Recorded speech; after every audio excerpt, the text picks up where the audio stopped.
Hello everyone, this is the preview lecture for lecture 13.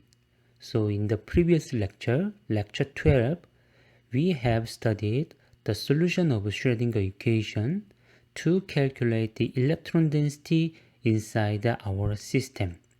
However, at the time, we have used the electrostatic potential calculated from the semi-classical Poisson solver. Certainly, we have the inconsistency, so that's the reason why in lecture 13 we will remedy this discrepancy. So this slide just summarizes the simulation flow we wanted to follow. So the point is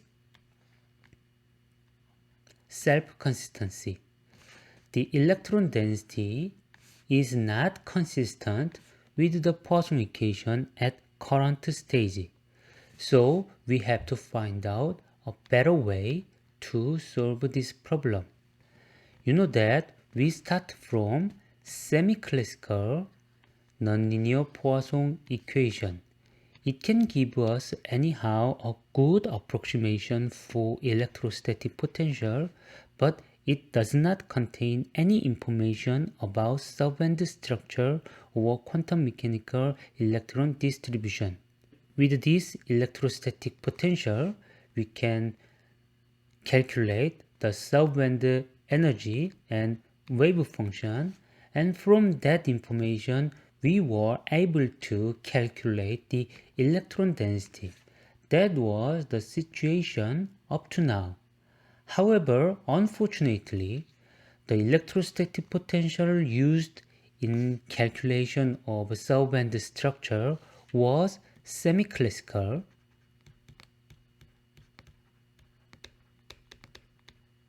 So our solution cannot be a self-consistent one. In order to get a self-consistent solution, we have to feed our electron density into the Poisson equation. However, this Poisson equation is no longer semi-classical nonlinear Poisson equation. We have to use electron density calculated from the Schrödinger equation as a given source term, and from that calculation we can update our new electrostatic potential. Okay, this electrostatic potential now consider the quantum mechanical electron density. So when we feed it through our Schrödinger equation, then our subband structure will be better than before. Of course, self-consistency is not obtained at one time. We have to repeat this procedure again and again to have negligible update for electrostatic potential. When electrostatic potential does not change any further, then we can say this self-consistency loop is well finished, and we can stop this loop. Okay, we have today's homework, and especially for this homework, the due is not this Wednesday but next Monday. So you have 1 week to finish homework 13. Please repeat the homework 12, the previous one, to calculate the electron density as a function of spatial position z. However, in this time, you must get the self-consistent solution. So, in addition to the solution, please check your convergence behavior starting from your previous solution. From this. This is your first solution. After that, you will learn self-consistency loop and just to monitor the maximum error of potential. Then when this is over, you can get different potential profiles and also different electron distribution. So please make a comparison of electron densities and check the convergence behavior. You will have many Newton steps, so please report the maximum error as a function of Newton iteration. So this is homework 13. And now we move to our next part. So up to now, think about our lecture progress. We have studied first certain preliminary discussion about ways to calculate eigenvalues or solve the linear system.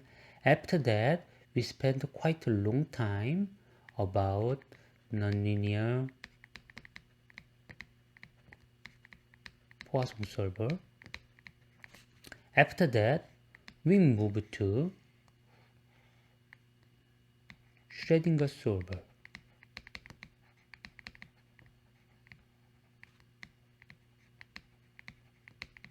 And today is the last day for Schrödinger equation solver.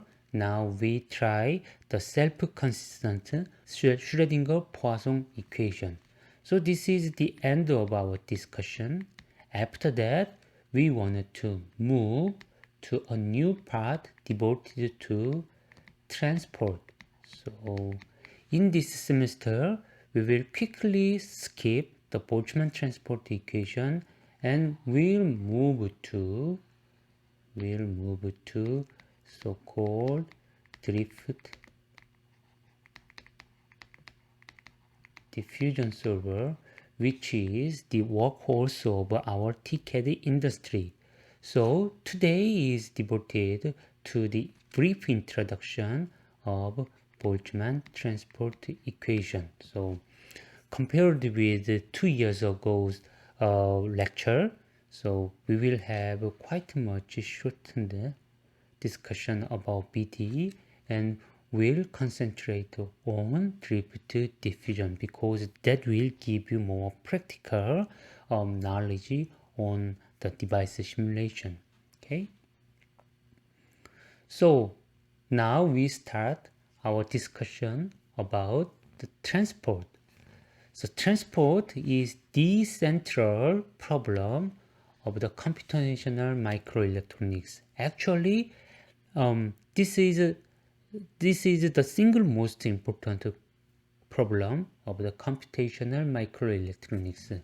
Shortly speaking, it is related with calculation of terminal current.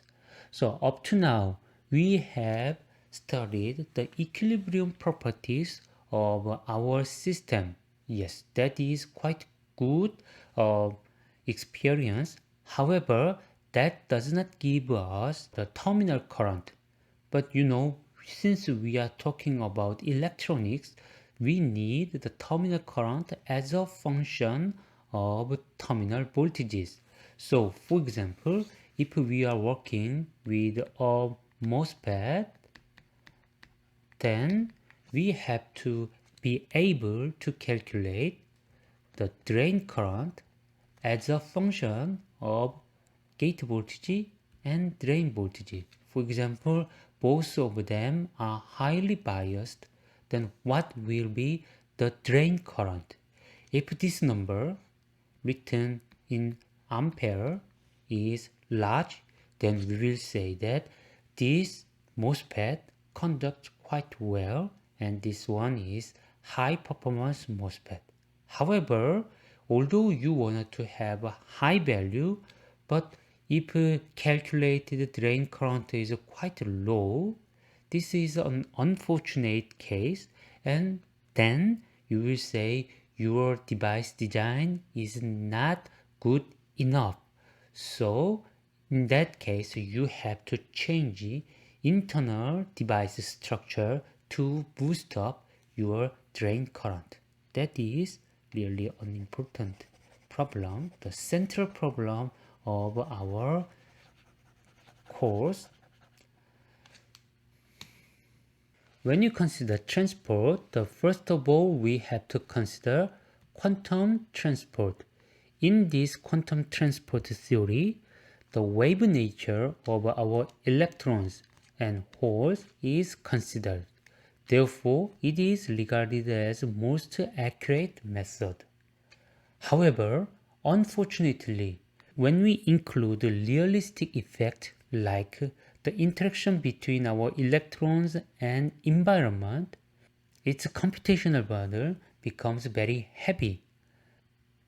On the other hand, in semi-classical transport, electrons and holes are treated as semi-classical particles whose position and momentum can be specified at the same time. So it is not as accurate as quantum transport in its physical description. However, it is quite easy to consider the interaction between our electron holes and other environments. So in some cases, it can give us quite a satisfactory result for the transport, also computationally more efficient. So that's the reason why we will start from semi-classical transport.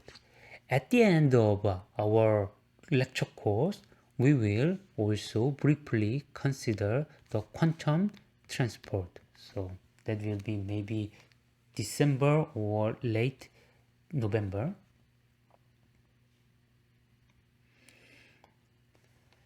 As much as semi-classical transport theory is concerned, the governing equation is the Boltzmann Transport equation. It reads in this form. In this equation, the time evolution of f is described by this way. Here we have an expression for time derivative of f is given by certain terms. Okay, so here f is distribution function. So if we are considering the electrons, then that will be electron distribution function. And if we are considering hole, then that will be hole distribution function. At equilibrium, this distribution function just follows Fermi-Dirac distribution function. Okay. However, since we are talking about non-equilibrium case, then our distribution function can be deviated from Fermi-Dirac distribution function. So our goal is to solve the Boltzmann transport equation under the non-equilibrium condition to get the information about distribution function. That will give us full information about our system, and automatically the current density or current can be calculated. Okay.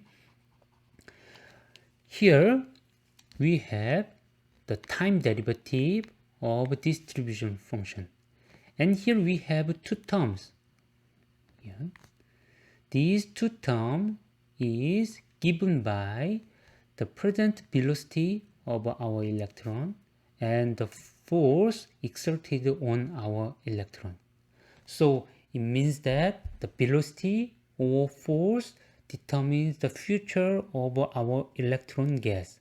That is just Newtonian motion of our electrons. But point is, that is not the only way for our electron gas evolves. Here we have another term called scattering, and this scattering can change F in addition to Newtonian motion given here. So let's say that we have no scattering at all. It means that electron-electron scattering is neglected, and it does not interact with the phonon, it does not interact with the impurity. All kinds of imperfection inside our solid system is neglected. In this case, then what will happen? Our distribution function will just follow Newtonian motion only. However, if any of imperfection I have listed up to now is existing inside our system, then the future of our electron gas will be deviated from pure Newtonian motion. That information is merged into this scattering term. So everything which cannot be clearly described by Newtonian motion is merged into this scattering term. So scattering term in usual contains so many terms. So many different physical mechanisms are just inserted there. So when this effect is considered in quantum transport, then its computational burden becomes quite large. However, by virtue of its construction, this Boltzmann transport equation or semi-classical theory can treat this scattering term more efficiently. So that's the reason why it is better suited for scattering dominated system.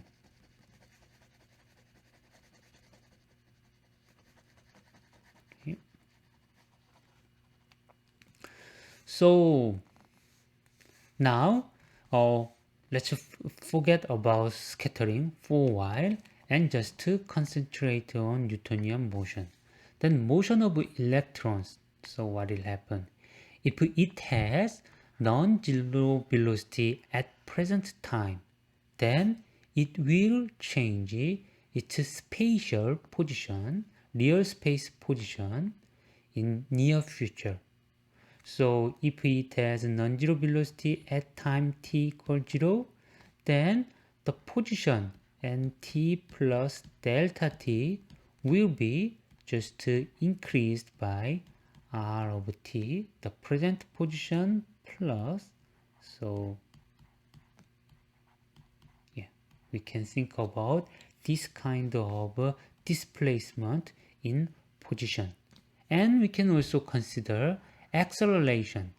If we have force in our system, then our velocity at time equal to t plus delta t is increased by amount of acceleration and times delta t.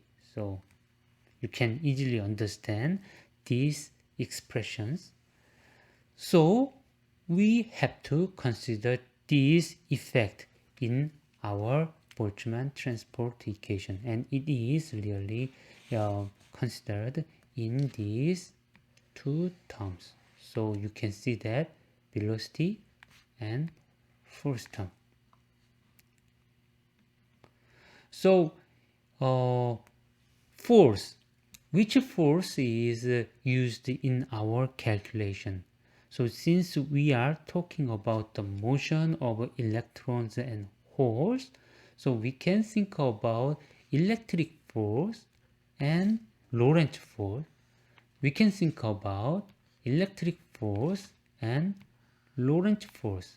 However, since we don't introduce magnetic field in our course, in this course we will not consider magnetic field, so Lorentz force term is not considered in this course. Okay, just to forget about magnetic field and related Lorentz force. In that case, the calculation becomes quite clear. The force is now simply given by electric force, so we have minus q for electrons and electric field. Of course, if we are considering the whole transport, then we have to say q times E. That will be the equation for force exerted on our whole gases. However, in this presentation, I will concentrate on electron transport. And you can see that by adopting the electrostatic approximation, then electric field can be well approximated by minus times gradient of electrostatic potential. So now we can say this is the expression for our force F. So if we understand electrostatic potential,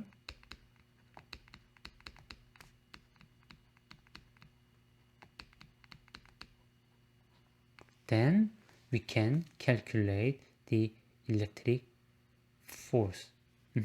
That is quite understandable.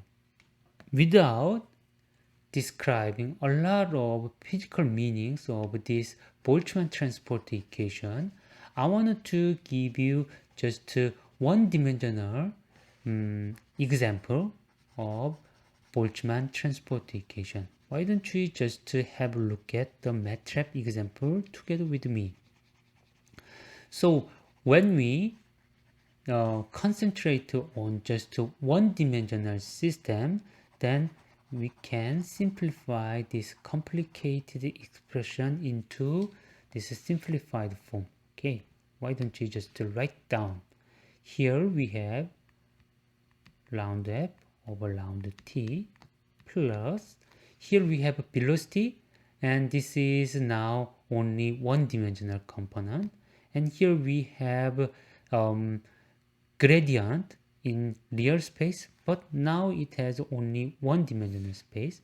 So here we have velocity along x direction and round f over round x, okay, plus 1 over half bar, and here we have a force term, and again this force can be a vector, but since we are considering one-dimensional system, this can be just a x-directional component. And here we have round f over round k. So here k is actually k sub x and scattering term. Okay, for while just to neglect scattering term, then we will have this expression. So this is just a one-dimensional case and no scattering. In this case, our Boltzmann equation can be written in this way. Then how can we discretize it? So of course, today we will not directly solve this equation. We'll just have a look at it. But if we have to solve it, then this time derivative, time is treated as a special variable, so we will not discretize it in this time. However, here we have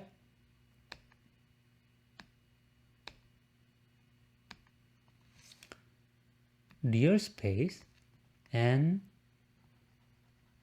momentum space. So in this case, we have to define the distribution function as a function of x and kx. So the domain where both of x and kx are involved is typically called as phase space. Of course, in this case, we have phase space whose dimensionality is just 2. It is because our system is one-dimensional system. Then how about two-dimensional system? If we are considering two-dimensional device, then our real space will be x and y, and also we will have kx and ky. And if we are considering three-dimensional space, then we will have x, y, z, and kx, ky, and kz.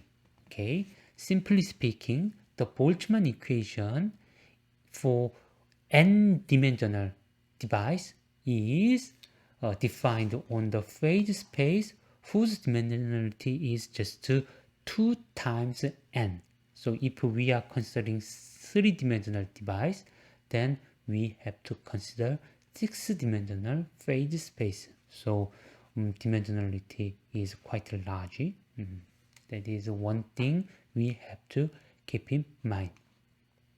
Okay, so anyway, today we will talk about this one-dimensional Boltzmann equation.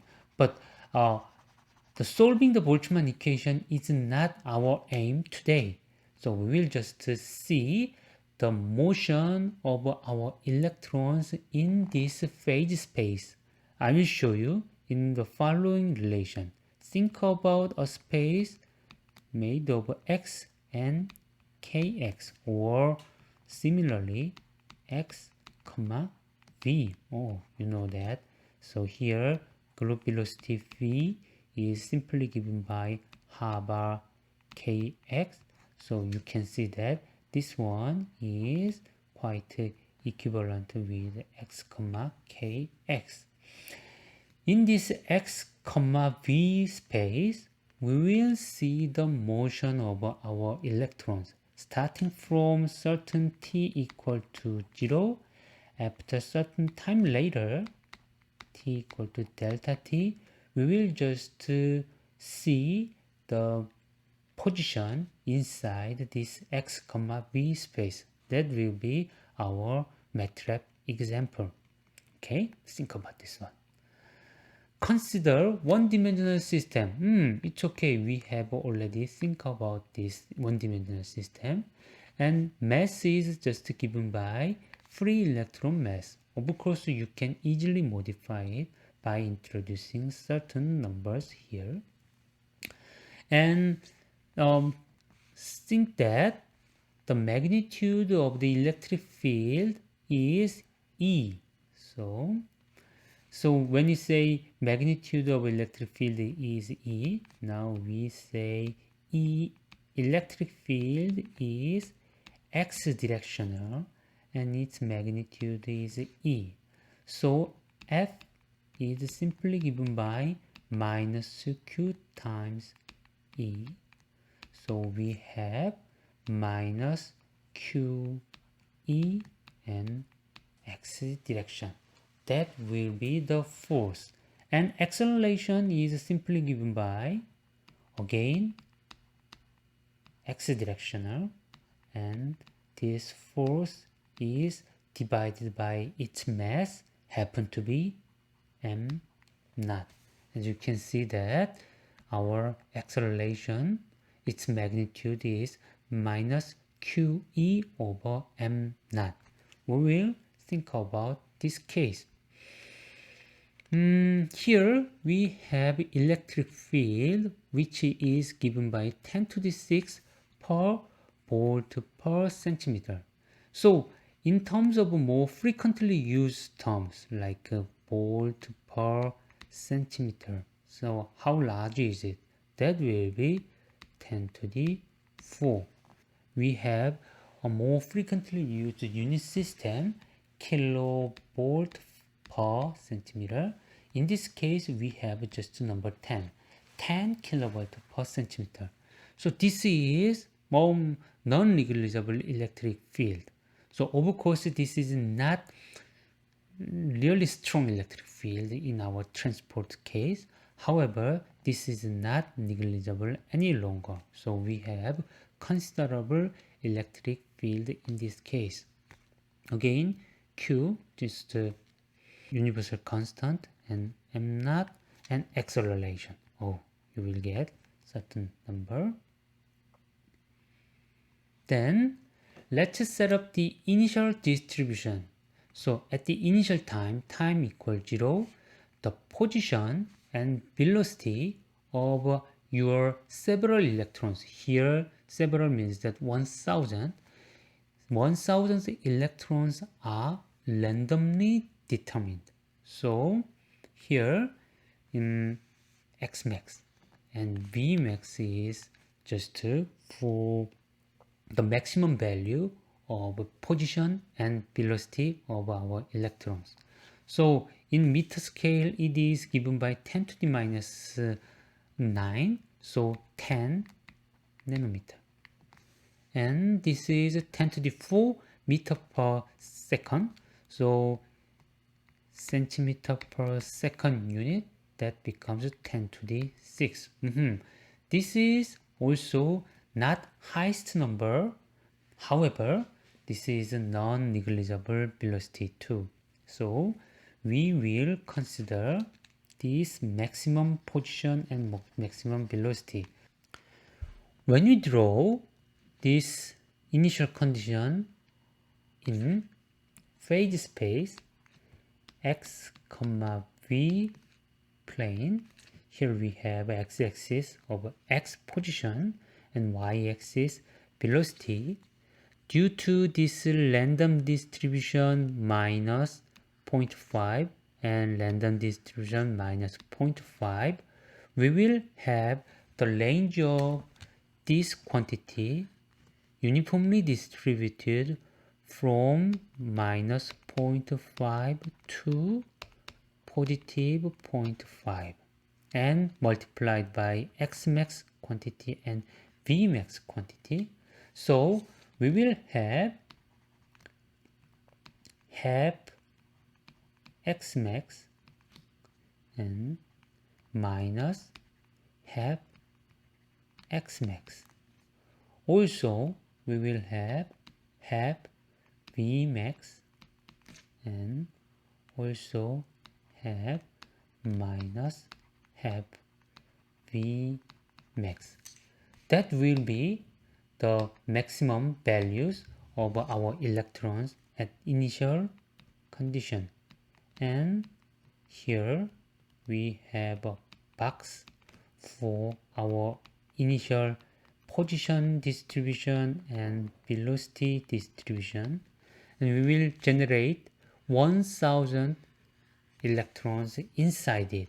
So randomly selected 1000 electrons will be generated in this box. So then what will happen? What will happen to these 1000 electrons after some time later? Then using this very short distance, this is corresponding to just 1 femtosecond. 10 to the minus 15 second is the femtosecond, and we have some number of steps, 1000 steps. So means that we have calculated the time evolution during 10 to the minus 12 second, which is corresponding to just 1 picosecond long transient. And during these steps, so every time the position is updated by this velocity. So if you have velocity, non-zero velocity, then your position will be updated. And if you have non-zero acceleration, yes, we have a non-zero acceleration, then your velocity will be updated. And now let's have a look at what will happen to the initial density or initial distribution inside the phase space and the distribution after 1 picosecond. That will be shown in the next slide. Here we have used 1 kilovolt per centimeter. Oh, in this case, this is just corresponding to 10 to the 5, I guess, volt per meter. Okay, so somewhat 10 times smaller than the previous example or previous code. And in this case, acceleration is given by minus due to its direction and this number. And initially, we have generated our electrons. in this blue box. As you can see that this is corresponding to minus 5 nanometer, and this is corresponding to positive 5 nanometer. And velocity, this is corresponding to, that 0.5 10 to the 6 centimeter per second, and this is corresponding to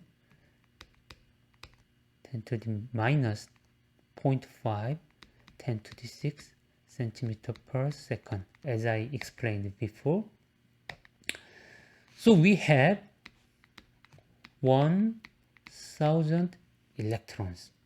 After that, after 1 picosecond transient calculated by this update, then each of our electron will move to that way.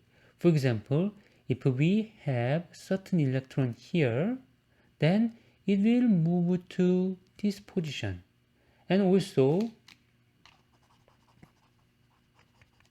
if we have an electron originally having this position, then it will move to this way. Also, we have other electrons having different initial velocity and different position, then our electron will move to here and there. Okay, by collecting this information, we can find that this one. We can find this expression. Previously, we had certain 4 points, and these 4 points are mapped into here, here, here. And if we have any point inside this rectangle, then what will happen? Will it be inside this diagram or outside it? You can intuitively understand that the electron whose initial velocity and initial position is inside this blue box will be mapped into another position inside this red box. So if we have 1000 electrons initially in this blue box, and also you will have 1000 electrons inside this red box. And importantly, you can see that this distance is 10 nanometer, and also this distance is 10 nanometer. And as you can see, this height is 10 to the 6 centimeter per second. Also, here you can see this is its height is also 10 to the 6 centimeter per second. So, simply speaking, the area of this blue box and red box are the same. The area is the same, and the number of electrons inside these boxes are the same. So, what does it mean? So, if we consider the density inside a box is now preserved even after time transient. So we can easily understand this important observation. Boltzmann transport equation without scattering term is just describing Newtonian motion. There is nothing more. However, point is the inclusion of scattering mechanisms. So if there is no scattering, then all of our 1000 electrons will be just mapped from this blue box to red box. However, during this 1 picosecond. Some of them can interact with the external environment, so gaining a lot of velocity or losing the velocity. So then what will happen? Although its motion should be mapped from here to the center of a lead box, but if something happens, the interaction between this electron and environment, then, for example, it can be placed here, which is certainly outside of our predicted lead box. So let's come back to our Boltzmann equation. So our Boltzmann equation in its left-hand side term, it is just describing the Newtonian motion inside the phase space. So in the phase space, even after time has evolved, the volume, infinitesimal volume at the original time step or time instance is preserved. This is given by this term. However, this scattering integral just to disturb this purely Newtonian motion. It can introduce more electrons or less electrons inside the box in the phase space after time elapsed. That is the law of scattering in the transport theory. So that will be quite important for realistic application. In 2018, we have spent quite a long time about the Boltzmann transport equation. However, we will minimize the description about Boltzmann transport equation and we will directly move to the drift diffusion solver. In the next lecture, we will talk about how can we introduce certain simplified equations from the Boltzmann transport equation. Okay, see you soon. Bye.